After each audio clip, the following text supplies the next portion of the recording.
A killer catchphrase can be a lot of things for a WWE superstar, not least of which a cash cow as far as merchandise royalties are concerned. But for every Austin 316 and you can't see me, there's 100 catchphrases that WWE stars presumably thought were winners, but ended up landing with an almighty thud, as opposed to beefing up their bank accounts. I'm Sam Driver from Cultaholic Wrestling, and these are 10 terrible WWE catchphrases that failed to get over. Join us!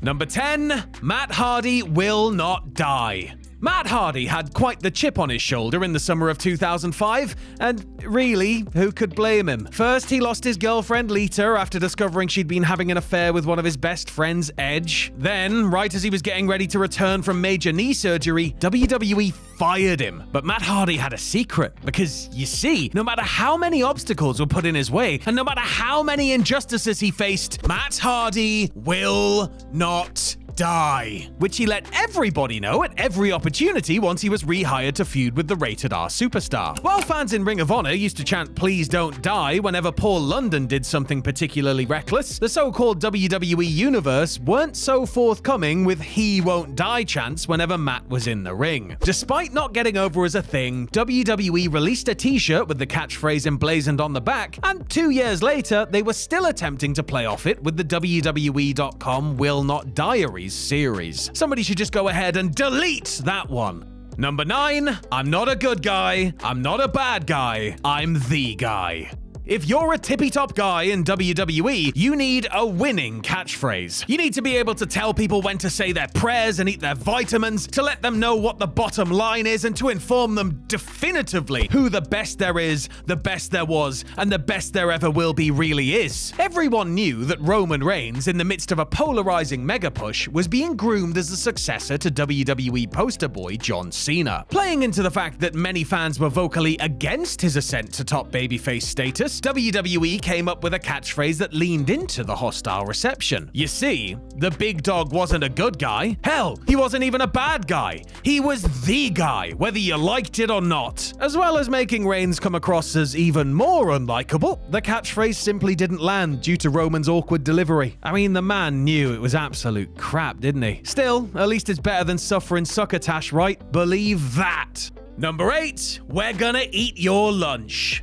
On the surface, John Morrison looked like he had everything you'd need to be a major WWE star. He had a great physique, a cool look, and could certainly work to a high standard with a variety of opponents. But there was always a ceiling for Jomo in WWE, no matter how much the Jomo Sapiens cheered him up the pecking order. The big issue that held him back was Morrison's relative lack of promo skills, as he struggled to let his natural charisma come out. You know what could help fix that issue? A killer catchphrase, that's what. You know what's not a killer catchphrase? We're gonna eat your lunch. That's what. In a Reddit AMA, Johnny Everything explained that he adapted the phrase from something his Taekwondo teacher used to say when he was taking lessons as a kid. He liked the phrase so much that he even convinced WWE to put it on a frankly horrendous t-shirt, despite Stephanie McMahon, as well as WWE's merch department, telling him that it was a stupid idea. And I don't say this very often, but Stephanie McMahon was right.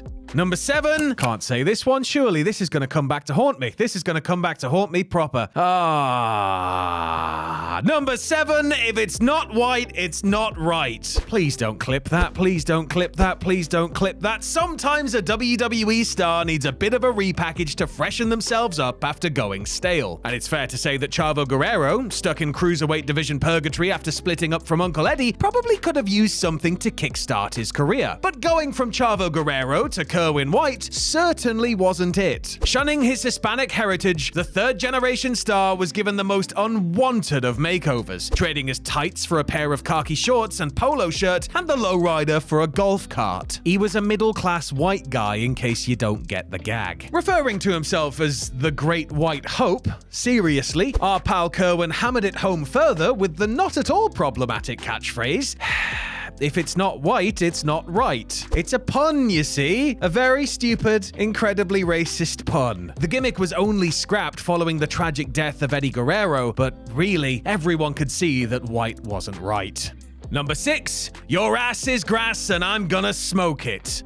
When Sean Waltman left WWE in 1996, he did so as the fresh-faced, straight-laced 1-2-3 kid. When he returned to the company 2 years later as X-Pac, he was edgy, and he wanted you to know about it. I mean, just look at him. He hasn't shaved, and he's wearing a leather jacket and a bandana, and he's telling everyone to suck it. Someone call the producers of Cops quick, because we've got a bad boy on our hands over here. And just in case you weren't convinced that this new Attitude Era version of Waltman wasn't an utter degenerate, did you know that he, and let's say this part quietly, smoked the weed? Well, if you didn't, X-Pac's new catchphrase of "your ass is grass and I'm gonna smoke it" would let you know. Not only was it confusing to young impressionables, why did he want to smoke somebody's ass? The line was wholly unoriginal and something you'd probably hear in an 80s high school movie. All that being said, it still managed to sneak its way into the Attitude video game, presumably because the folks at Acclaim were also tooting on them doobies.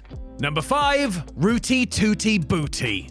A self-styled master of reinvention, Chris Jericho has been able to have such a long and illustrious career in part due to his ability to continuously adapt to the situation and get over whatever angle, storyline, or match he's involved in. And, at one point, he seemed determined to take even the stupidest term or phrase and make it into a thing you could slap on a bit of merch. Many of these, like "stupid idiot," "drink it in, man," and "you just made the list," worked, and, well, some didn't. Rooty Tooty Booty would most definitely fall into that latter category. Y2J devised the line to insult the New Day. It received a mightily tepid response. Despite this, Jericho continued to use it for several weeks to ever-diminishing returns. In one of his 80 autobiographies, the first ever undisputed WWE champion admitted that trying to get the fans to chant "Rooty Tooty Booty" was effing stupid. And now we must never, ever talk about it again. Number 4. For real.